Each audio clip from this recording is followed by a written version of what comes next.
Well, hey, everybody, and welcome to another episode of Keys to the Shop, where we give you insights, inspiration, and the tools you need to grow as a coffee service professional. Thank you so much for joining me on the show. Don't forget to subscribe to the show on YouTube, on Spotify, on Apple Podcasts. And if you can spare a couple of minutes, just make a 5-star rating or write a little review for the show if you like what we do here. I really appreciate it. If you're new to the show, I'm super glad that you decided to tune in today. Let's introduce our guest today, because I'll talk about our sponsors later. Today we're talking with my friend, and hopefully yours, Akaash Saini. Now, Akaash has been in the industry quite a long time. He's a true veteran of the industry. He's a Northwest sales manager for La Marzocco. He has over 15 years of widely varied experience in coffee, having touched nearly every aspect of the coffee world, from a barista in Seattle and then into key positions at Equator Coffees across marketing, events, and wholesale. He's also deeply familiar with equipment from Wilbur Curtis, Share, bean to cup machines, the ground control, and he brings insights from green coffee sales as well, and importing with Port of Mocha. And on top of this, he's a certified Q grader. So Akaash has all this experience, and that's why I wanted to talk to Akaash today, because there is this privileged position to be in where you get to see such a large cross section of the industry. And like when you work in sales and when you work in wholesale and when you work in training and you go to these trade shows, you get that 30,000 foot view, but then your conversations dive you into these really granular subjects. And you mix all of that together. In aggregate, you get this picture of what the industry is doing and has been doing. And that is what we wanted to talk about today with Akaash. It's a lot of his development as a professional, so that you're going to get some great career advice, but also how the industry and culture of coffee and coffee shops has developed. And what should we be focused on? What advice does Akaash have for us as career coffee people, as operators, to help us thrive in coffee? And so I really appreciate his perspective and that he's decided to join us on the show to share his story and insights that will help your story as well. So let's get right to it. Here now is my conversation with Akaash Saini. Akaash, welcome to the show, and it's always good to see you. How are you doing? Chris, I'm doing well. Thank you so much for having me. And I hope you're doing well. I'm doing well as well. Yeah, exactly. So here, I look forward to seeing you at shows because you've got good questions about the industry. You've also got good perspectives on the industry. You've been in it for quite a long time. How long has it been since being in coffee? It's been close to 15 years now. I think I don't know the exact moment of when it officially started, but it's been about 15 years. Yeah. You woke up and you were walking down the road as a coffee professional of no origin story.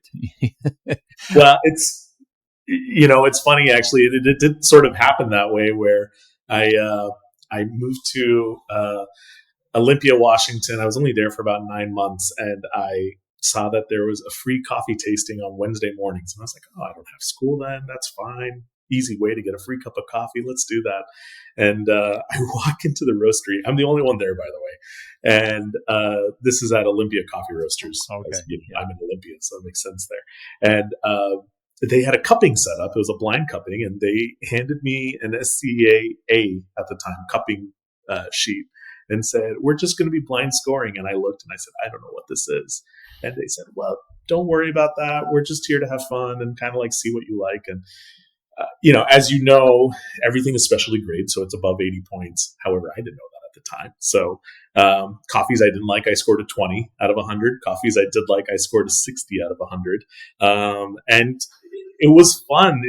There was just some level of like just making it accessible and allowing me to kind of look at it, and it just kind of went off from there. And I got really into it.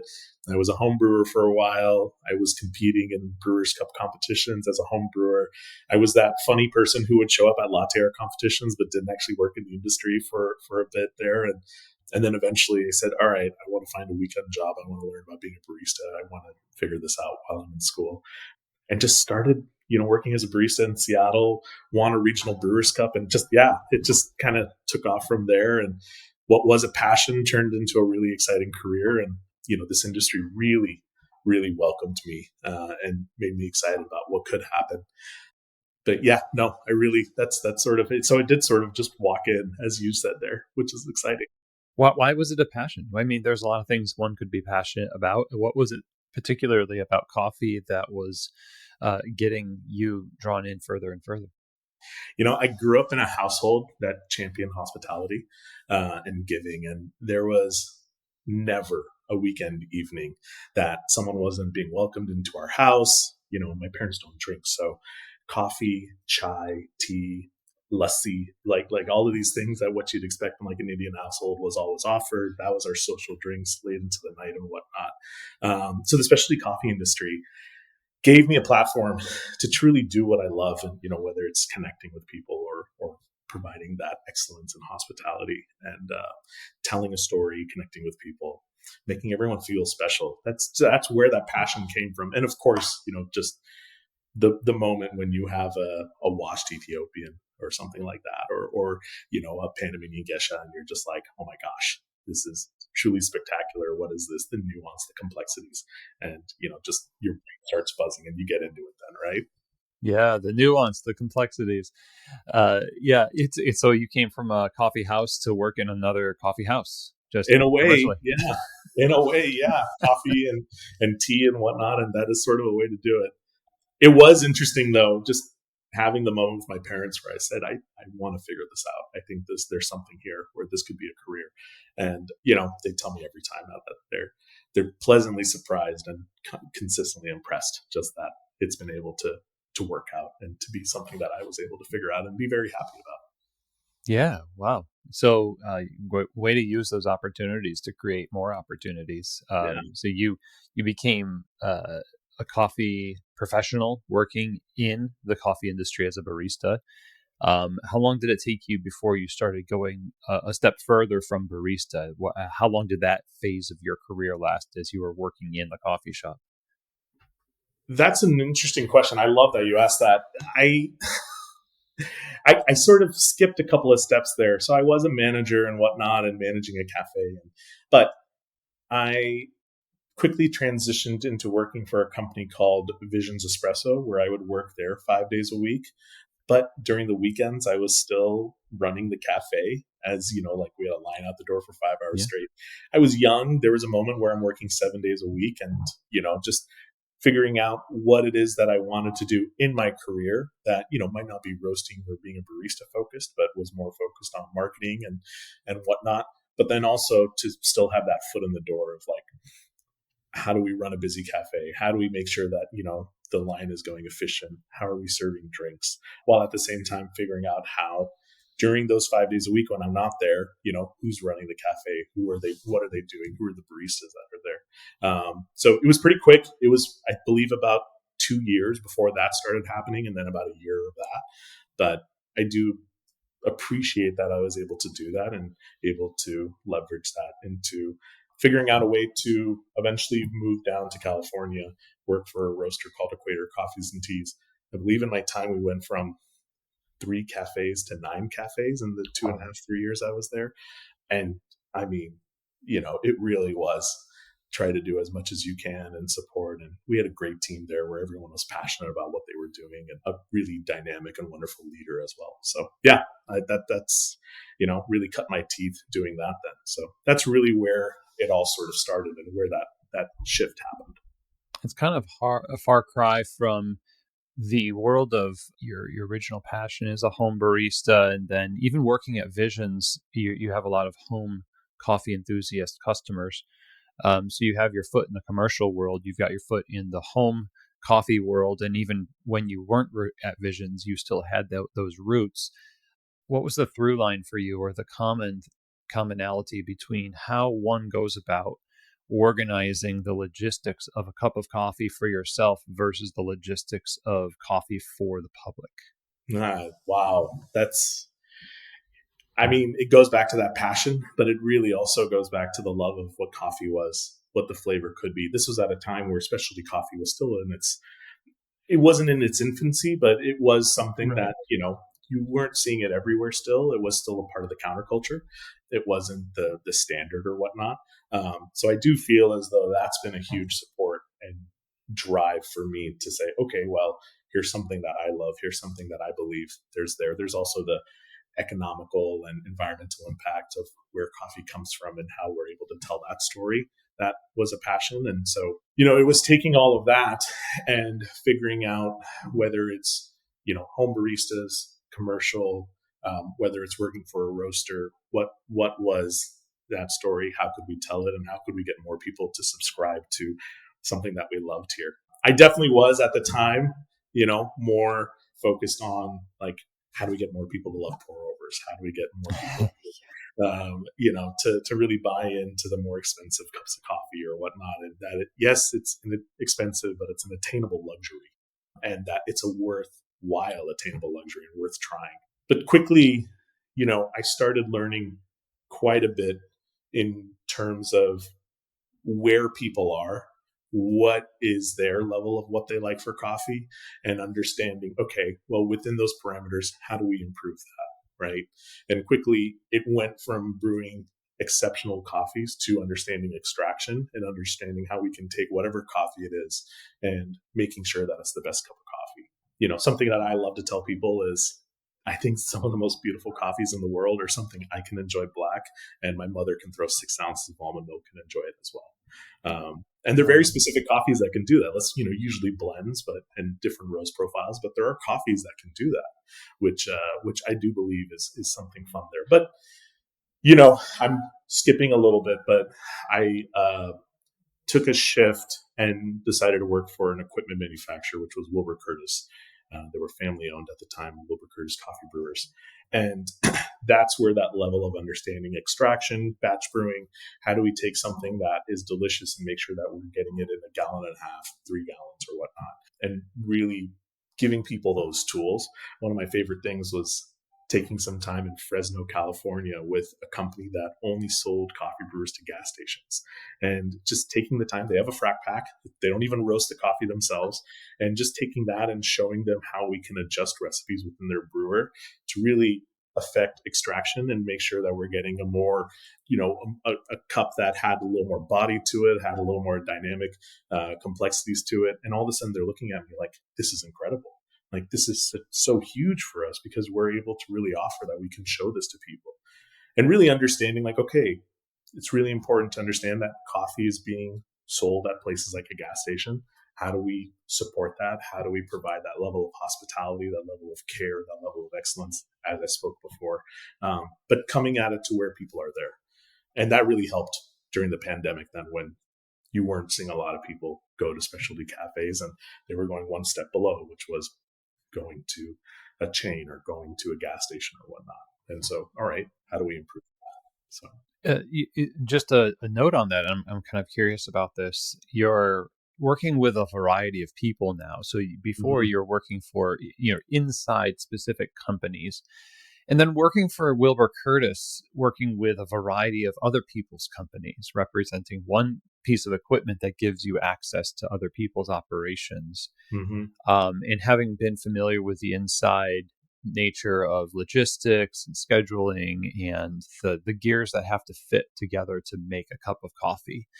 I imagine you were able to see some things in the way that other people's businesses were running or well and not running well that started to kind of pique your interest, or at least was something that you could speak to on top of the coffee. So you're coming in there ostensibly because, hey, we want your batch brew coffee to be great. We want to dial in this gas station or this bakery or whatever it is. But also, there's something about what we do is that makes us professionals is we think about coffee. And other people who buy it enjoy coffee, and the luxury is they don't necessarily have to think about it. So you are kind of this repository of information that these accounts lean on for information about more than just the coffee sometimes. Did you find opportunity to speak into things beyond extraction ratios and that kind of thing with clients that gave you this idea of, yeah, I guess I have been around the block, so to speak, with coffee. It's an interesting nuance, and it's something I do every day now as well, working at La Marzocco. So a little different, more on the espresso machine side, but it is a part of the business. It's something that in every conversation I have with new business owner or someone I have a relationship with, I like to ask, what's keeping you up at night? Like, Mm. it could be HVAC, right? It could be, like staffing or whatnot. I think it's interesting to kind of learn all parts of the business and what people are going through. When it comes to coffee equipment, you're right. It's not just about extraction. It also comes down to understanding bar flow, understanding ease of use, understanding levels of, what we can do to support, whether it's a bigger basket for your brewer, or whether it's, understanding how we're able to be more efficient with maybe a finer grind and a little less coffee or whatnot, and how we're able to support that. And now you're making a little more money per cup of coffee, right? So there's some of these things there that are nuanced in terms of having those conversations with these owner operators or roasters or technicians. And I think it's interesting, to really give that level of understanding. I mean, any conversation I have with, even just sometimes I talk to cafe owners, right, or people who are about to open cafes, and I always book out 45 minutes to an hour just because I'm like, hey, listen, I'm here. We're talking about espresso machines, but also at the same time, like, what else? Is there anything else that you have questions about? I can maybe offer some help on what's going on in the industry. Who knows? I can connect you with a certain person. You know, I do understand, and talking to someone who is a coffee consultant, right? I understand there's a level of consultancy there that I am offering that Yeah. I'm not charging for or anything. But, I think that there's kind of goes back to that hospitality part of it, of really just offering, hey, I love that you're doing this. I'm excited that you're doing this. You're opening a cafe in Twin Falls, Idaho. Great. That's awesome. I can't wait to drive by someday and get a cup of coffee with you. But from there, what can I do, or what can I say that gets you excited as well about actually following through and doing this? Or if you're already past that point and you are doing it, then what can I do to help support that success going forward? A lot of people utilize that. I get a lot of conversations going with customers saying, what else have you seen? Like, let's talk about marketing. Let's talk about community engagement. Like, what are your thoughts around that? And I'm never telling anyone what to do. And I think, I would love to have that conversation with you about understanding how you navigate that with your consultant customers as well. But also just, it's a level of, hey, here's what I've seen. Here's this person, and of course, not giving any secrets, but just even showing Instagram accounts, right? And just saying, this is some of the fun things that are happening there. You never want to just totally copycat, but at the same time, it's fun to learn what's going on and then take that and let it start moving around in your head, and then implement it into your own vision. Can you tell the difference when somebody is thoughtfully considering options versus desperately trying to find quick fixes? Or band-aid solutions or whatnot. Yeah, like I want to do what they're doing because that seems like it's going to work, but it's not very thoughtful. You can tell, Yeah. when they're in it for just the money or something like that, and that they want to be very hands off with it, which that's fine. But the conversation I have then, and I say this to everyone, is what is your intention behind this, right?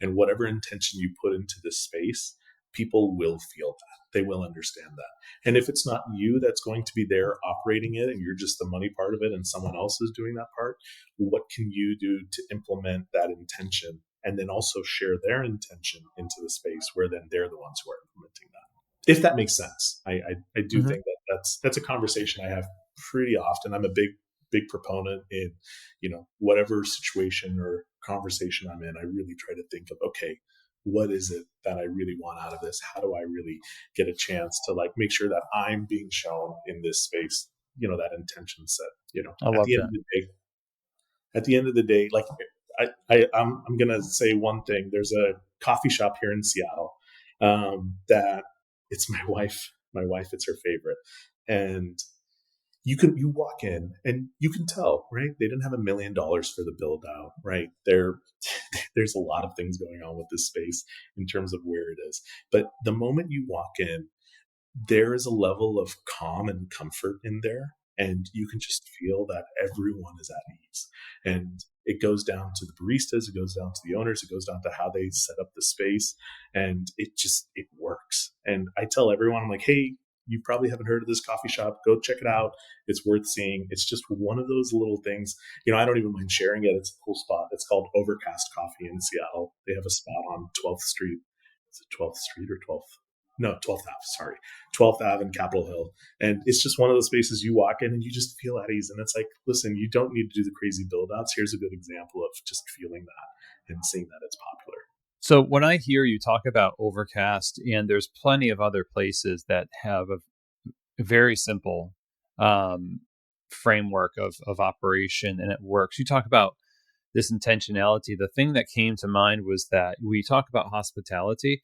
If you go back to your parents inviting people into their home and saying, here's what we want to give these people who come into our home, we're going to prepare X number of cups and the cushions and all this stuff.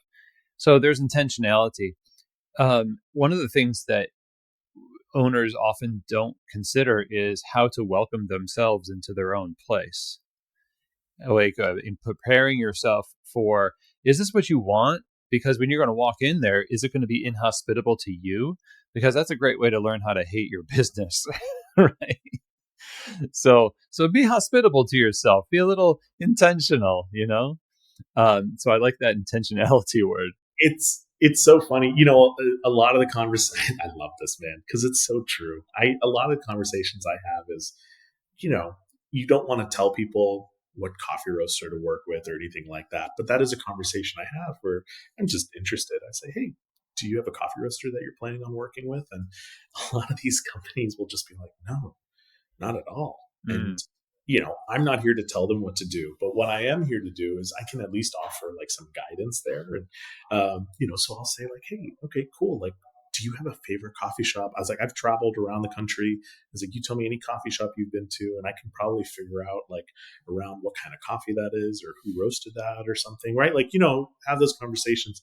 And it's so fun to like talk to people and understand, like have a perception in your head of like what kind of coffee they like based on the conversation prior.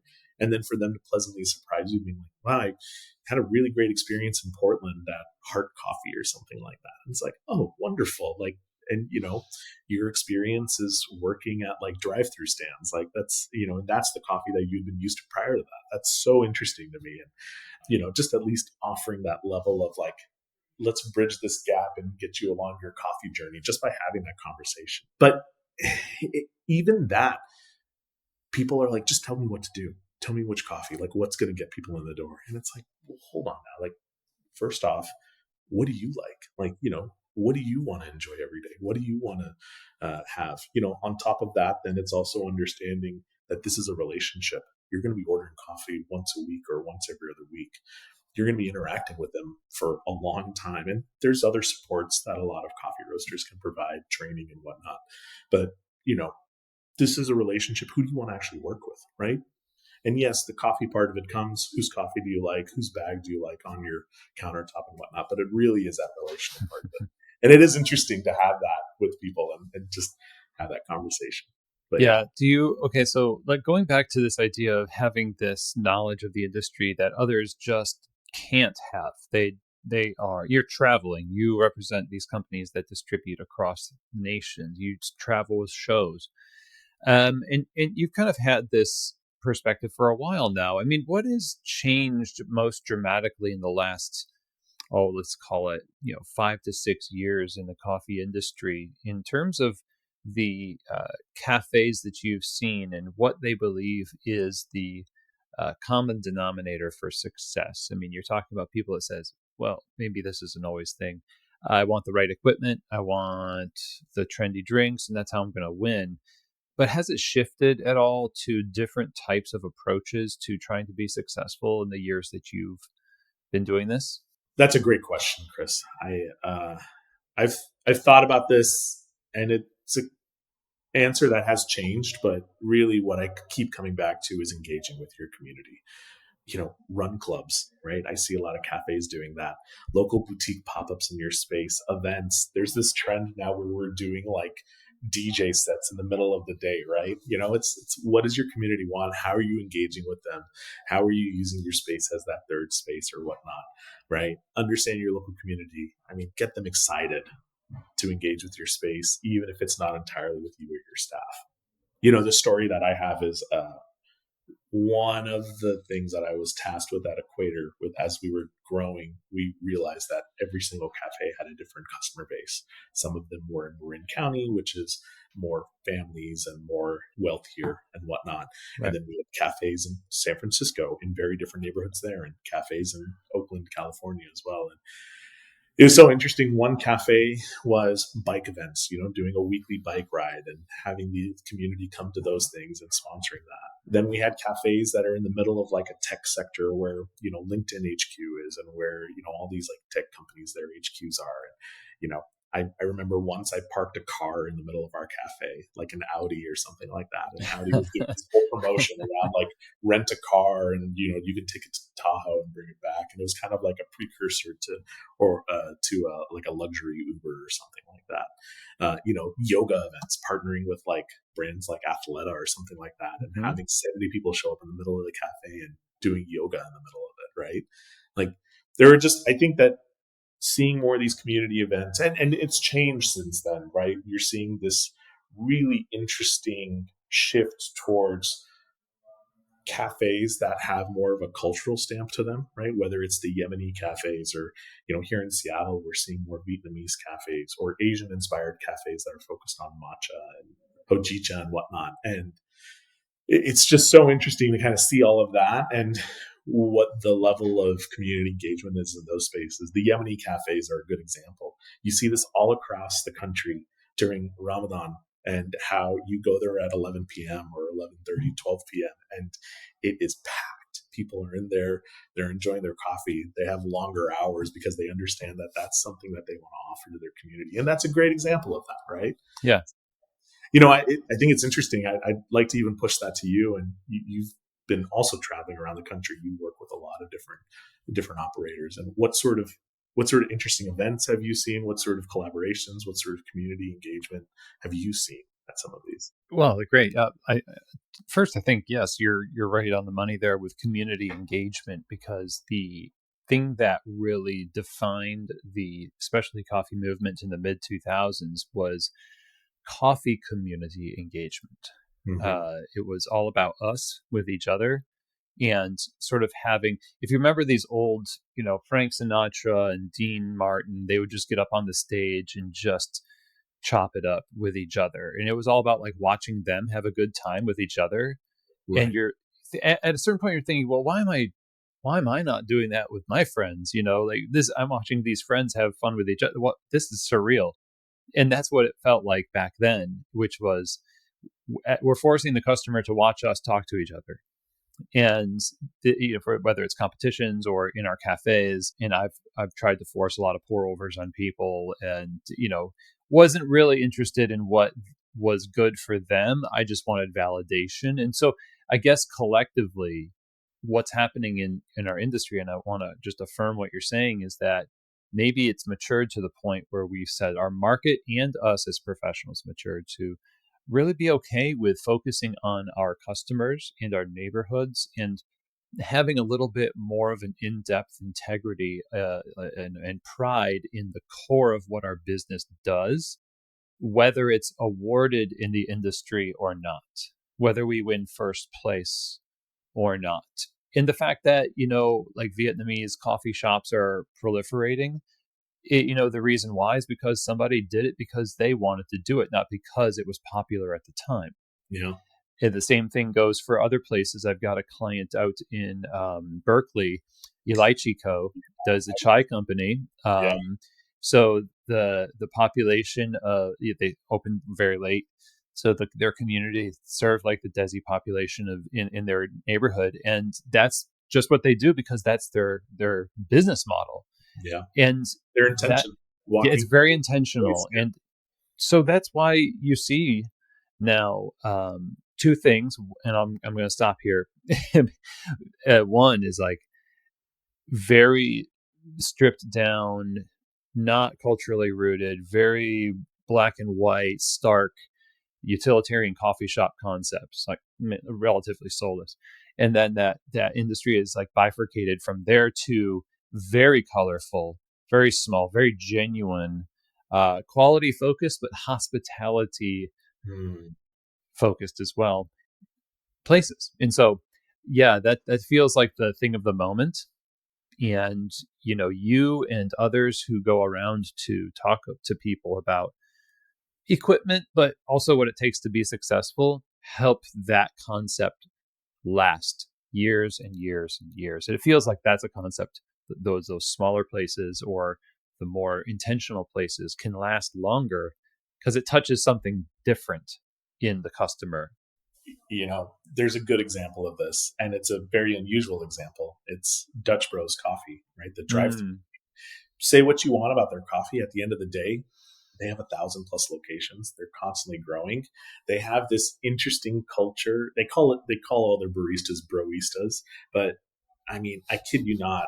It's cloudy in the Seattle area. It's maybe 50 degrees, and I roll up to one of those, and there's someone outside, and they're so excited to see me. They're excited that it's my first time there, and I like have no idea what the menu is, and they're just like, "Let's talk, let's figure this out," and whatnot. And that's a cultured part of it, right? That's Mm. hard to, especially at 1,000 stores, to bring in that culture. But that's a brand that's had to figure that out. And yeah, no, I really see what you're saying there. One thing I say to a lot of people is my wife is the entrepreneur out of the two of us. If I wasn't doing this role, this job specifically, I would probably start my own coffee company. Mm. However, because she's the entrepreneur out of the two of us, I'm living vicariously through the people that I work with.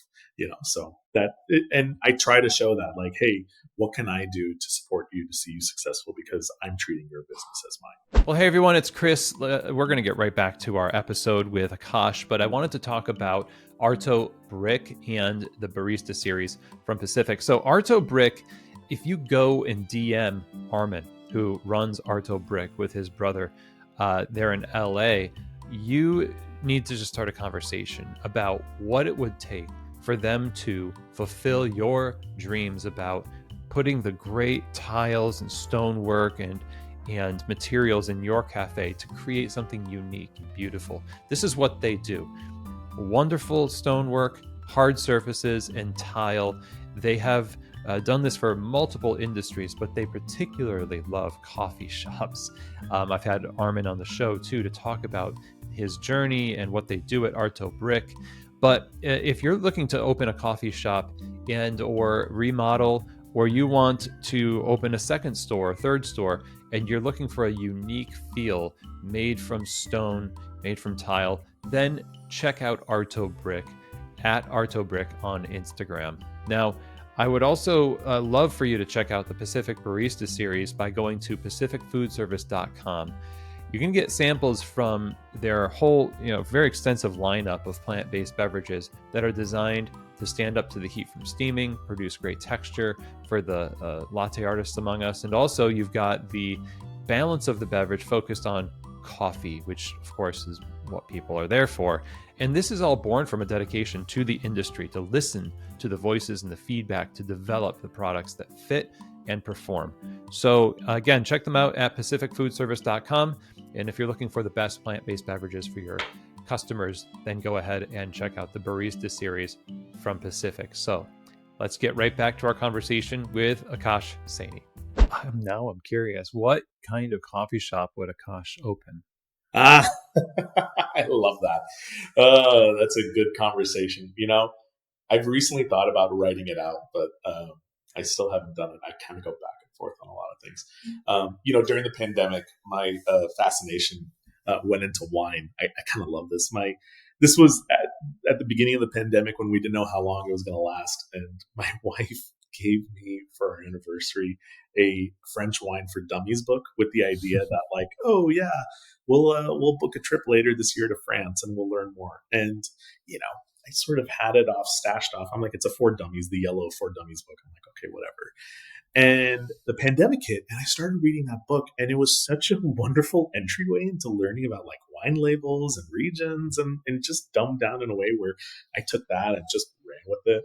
when I lived in Brooklyn, I got the opportunity to work at a wine shop in Brooklyn, and just what an incredible way to learn. It was like Thursday nights and Saturday mornings, and that was it. But it was a lot of fun. I learned a lot. So there would definitely be a wine element to it. There would definitely be, yeah, coffee is so interesting. Yeah. I mean, Chris, I want to go back when you and I met after SCA Chicago. We went to that Indian themed cafe, Yeah, Swadesi. that's And right. I think I had an out of body moment with you sitting across from me where I had, what was it? It was like a samosa tart or something like that.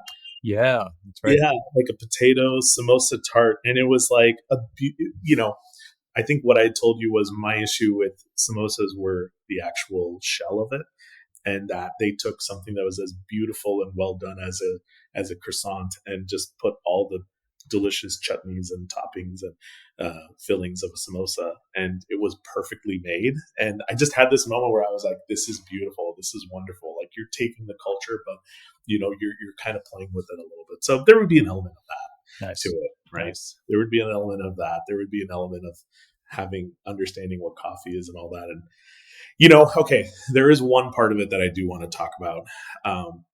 One part of it is ownership. I think that's important. And what do I mean by ownership? It's understanding how everyone who's in the cafe, whoever the baristas are, the people who work for you, they feel that sense of ownership in what they're doing. And from their hospitality comes, right? So how do you provide that? How do you shift that over to them, right? You know, there is an intention of what I'm building. There is, a theme, or there is like a focus on what I want the cafe to be.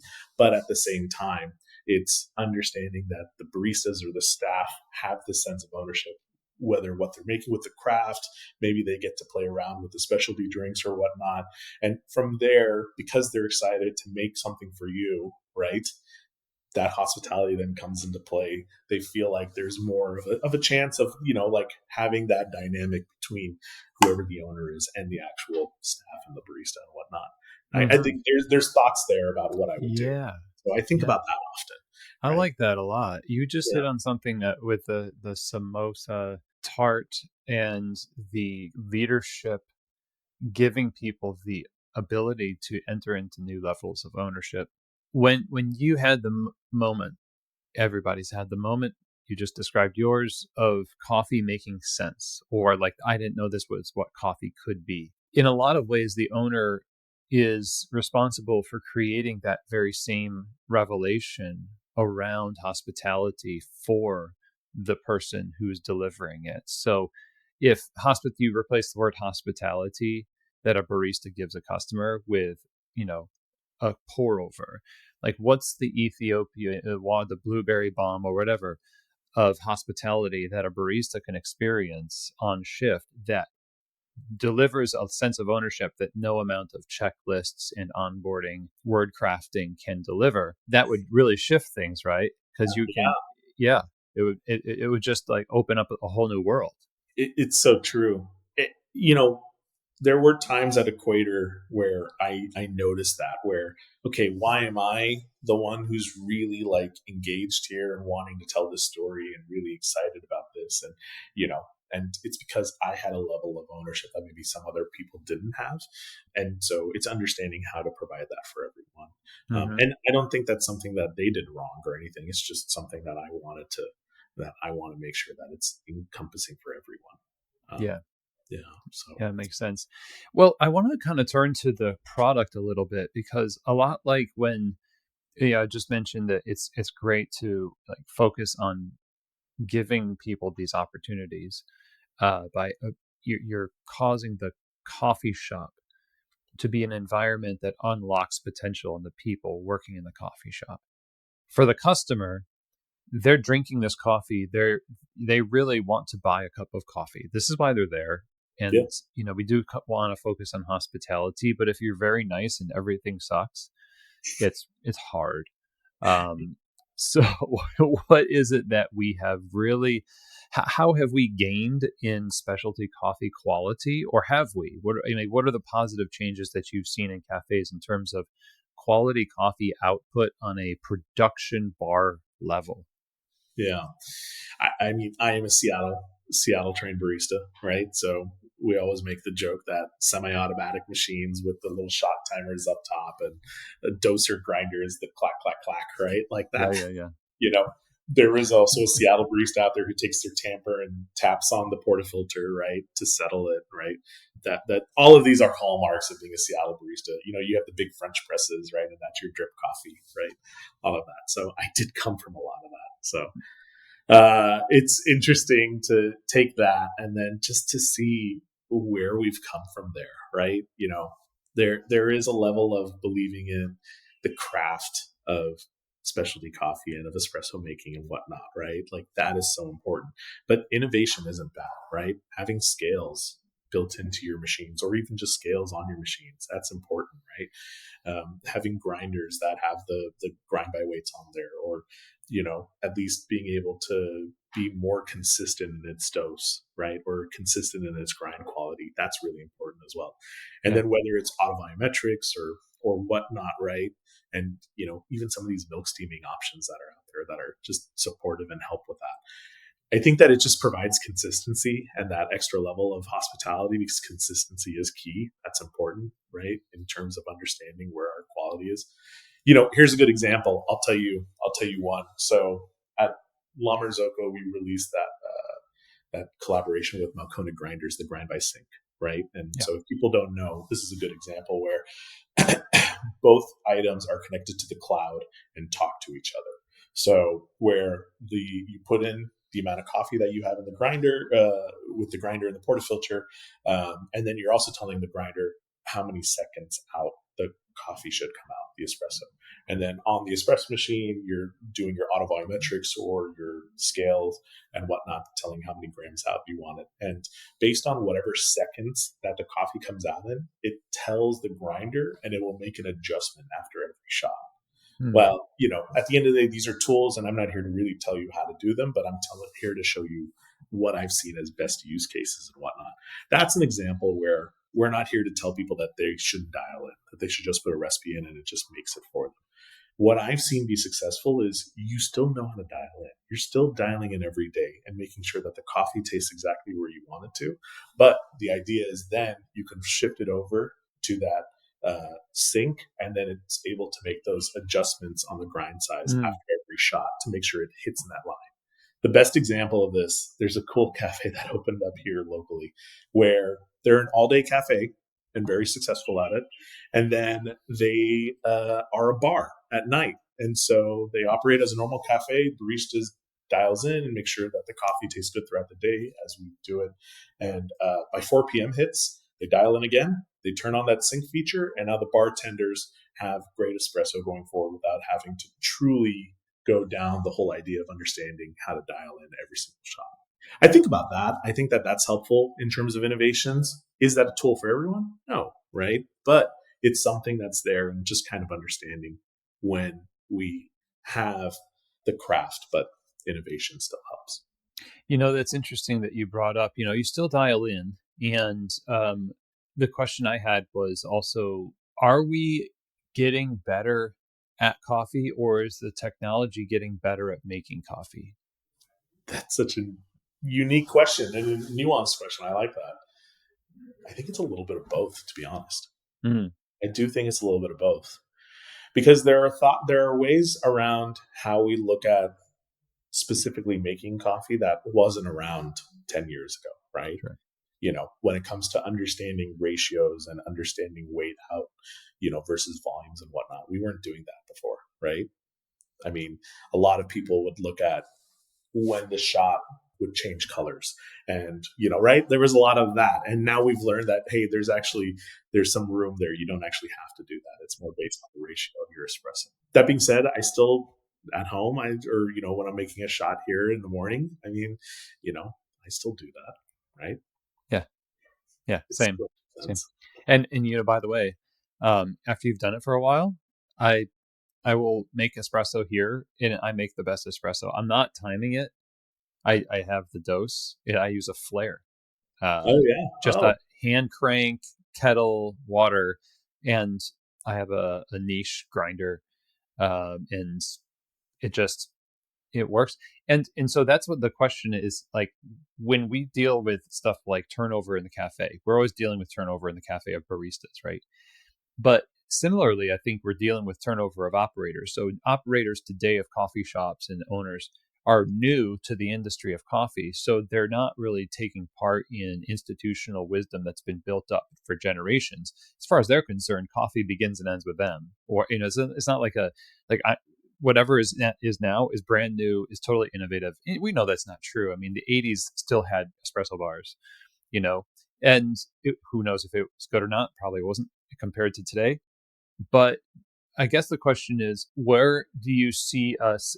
Let's frame it this way: where do you see us as an industry needing to grow in terms of hanging on to the kinds of maturation and wisdom that we gain from innovations, so that we can pass it on and actually become better at making coffee and understanding extractions rather than outsourcing that understanding? Mm, training is huge, right? Mm, And that's the biggest focus, is getting operators to understand that training is important, that yeah, offering that level of training. And, you know, you might look at it as an expense, but at the same time, I would argue that when a latte is $7, $8 nowadays, right? That extra level of training to make sure that that coffee is crafted the way you're intending it to consistently is important. And I also believe that offering that training gives your baristas that level sense of ownership in crafting their beverages to where they want to stay a little longer, right? But of course, turnover does happen. You're totally right there. It's an interesting conversation to have in terms of where to see us going forward and whatnot. I think podcasts like this, what we're seeing at some of there's a great event series that's called Raise the Bar in Minneapolis that right. was just announced, with a lot of longtime coffee professionals on how to help grow the industry, grow baristas, learn how to be a technician or a roaster or, whatever it is, right? I think that's helpful. Chris, you'll remember that it did seem like there were more events back in the day too, in terms of just being able to locally, right, regionally, right. I mean, SCAA was doing 6 regionals a year on top of SCA, on top of coffee festivals going on, right, on top of like the latte art competitions. It just felt like there was a lot going on, and for someone like myself to learn more, it was there, right. And I think just being more a part of that as a community helps in how we're able to start sharing more of that information out there. This growth in home baristas has helped a lot. I mean, you see it, I see it. You go on Instagram, and it's incredible the level of knowledge that's out there and that's being shared freely to so many people, to where, I even tell people, hey, here are the basics to learning latte art, and then just watch a bunch of YouTube videos, and it's just repetition, then you're going to get it, right? Like, there is that part of it. But, I think that communication, getting it out there, more of that training, and I think it's just going to grow. It's Yeah, amazing to me, man, that some of the best coffees I've had are in smaller towns and smaller cities, right? It's not in the major metropolitan cities or whatnot, right? There's the flashy cafes out there and whatnot, but it's incredible to go to Jackson Hole, Wyoming, right? Or, like some of these towns, right? Or, and just have a phenomenal cup of coffee and say to myself, this is incredible. This is really cool to see that the industry has grown to where, I can go to, I don't know, insert Ashland, Oregon, or I'm trying to think of different smaller towns, Bozeman, Montana, or I don't know, right? Like, yeah, yeah, there's all of those little spaces or whatnot. Wenatchee, Washington. These are all local for me because I'm here, but I guess I could even push it further, right? In terms of what I've seen in, like, going out to the Finger Lakes in New York or something like that. yeah, yeah, It really is incredible just to see how far we've pushed in the last 10, 15 years. yeah. There's a bar that just opened close to where my sister lives in the Finger Lakes, Overlook Coffee. They roast their own coffee, and they have an amazing espresso. I love, and it's in a very small town near Watkins Glen in the Finger Lakes, and you would never know it, because you don't expect that. But I think the you that doesn't expect that I might be saying the Gen Xer, me the older coffee person is not trained to expect that, because I still think, yeah, you got to go to the big cities to get this stuff. But a new generation might be more spoiled than the older coffee generation. And those are people that love coffee and decided to open their own coffee shop, and they pivoted. They used those opportunities that they had to make something unique. Now, that's my last question for you actually, is the idea of career and what your advice would be to baristas who, I mean, you've bounced from one thing to another. I wouldn't say bounced, is a little bit insulting. It's not bounced. It's more like you've steered yourself into all these different opportunities that presented themselves, and you've created a career that is rich and storied, and it builds the wisdom that you have now. So I think everybody should have that kind of a career. How do you recommend baristas approach their opportunities to enrich themselves so that they can enrich others and just make coffee better? Yeah. No, it's going back to something like Raise the Bar. I love that the group there have been thinking about this, and just even in some of the conversations I've had with some of them, just having a chance to hear what they're doing and how they want to progress and make those Mm-hmm. changes within the industry. Huge. I think that's so helpful. At the end of the day, what I do tell people is never sell yourself short. Like, understand that there's so much more out there in terms of what you can do. Don't be afraid to tell people what you can do or what you want to do. Right. I Yeah. mean, I think a lot of those early on opportunities were just me being frank and just saying, this is what I'm doing now. I love what I do. However, like, I'd love to do X, Y, and Z in the future and whatnot. And, just saying it out loud and just seeing what sticks and what doesn't stick or whatnot. I think that's really helpful. I would say there's another part of it of making sure that whatever you do, there is a passion involved there, right? Mm, It's not just, I can't tell you how many roles that I've passed up because I've realized that, what, it's not there, right? And nothing against those brands. To be honest, most of those brands are outside of coffee, right? There's been a lot of like more restaurant space or, more tech involved sort of instances out there where it's just like, what, this is not me. This is not what I want to do. This is not who I am. yeah. So I would say understanding that, not selling yourself short, talking, communicating, connecting. That's the biggest thing. I tell people all the time, like, you know, this industry welcomed me with open arms, right? And that's just, I was, again, the random kid who would show up at La Terra competitions who didn't have a job in coffee, but just liked the people there and liked hanging out with them. Yeah. Right. And it's like from there, it just kind of grew and whatnot. And so, I would say, uh, there's a welcoming nature in this industry that gave me the confidence to continue pursuing how I could create this career and how I could make this into a career. So, Right. yeah, no, it's something that I think about often with, how do I want to go forward now that it's been X amount of years in terms of what I'm doing is what's next, right? I'm very happy with what I do. I want to continue doing the work that I do now, but at the same time, like, okay, there's more, right? Like, what else Sure. can be doing on the side? And it has been more of a push towards understanding, okay, how do I get more people to understand that this is a career, whether it's technician or roaster or, equipment manufacturing or whatever it is, working for a cafe or whatnot, or being an operations director for a cafe chain or whatever it is, right? Yeah. Yeah. There's so much more involved with just feeling like you need to take out an SBA loan and go be an owner somewhere, right?